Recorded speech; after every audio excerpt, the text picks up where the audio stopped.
અનંતકોટી બ્રહ્માંડના જેવો માલિક છે અને અક્ષરધામના પણ જેવો અધિપતિ એ પોતાના ધામમાંથી અહીંયા આપણા માટે આ લોકમાં પધારે છે અને કેવળ એ આપણા ભલા માટે, અનેક જીવોના ભલા માટે.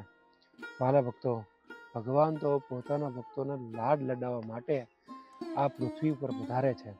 એવા મોટા ભગવાન અહીંયા આવીને પણ ઋષભદેવ ભગવાનની જેમ બીજાની શિક્ષાને માટે ત્યાગ રાખતા, સંતો ભક્તોને નિર્બંધ રાખવા, પોતે પણ અત્યંત સાદગીથી જીવન જીવતા.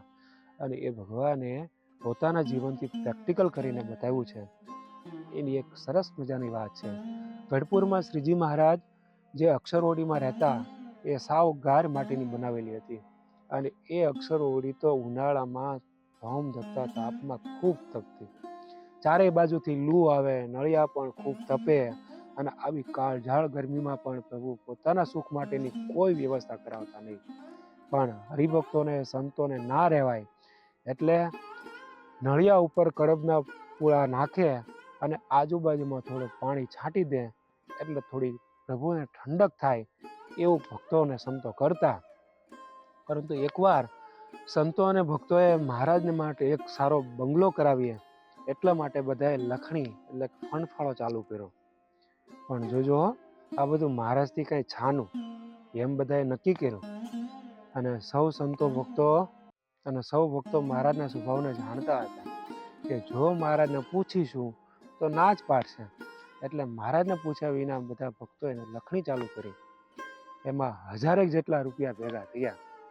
અને આ વાતની મહારાજને જ્યારે ખબર પડી એટલે મહારાજ કહે, એ લાવો તો, કોણે કોણે અમારા માટે કેટલો ફાળો આપ્યો છે એ અમારે જોવું છે.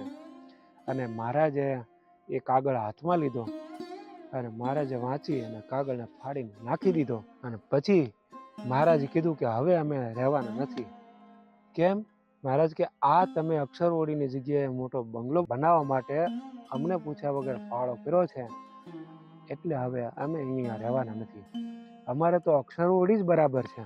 પછી તો બધા સંતો અને હરિભક્તોએ બહુ વિનંતી કરી ત્યારે મહારાજે કીધું કે સારું મકાન હોય તો એમાં બંધન થાય, માટે અમારે તો એવા બંગલામાં રહેવું જ નથી.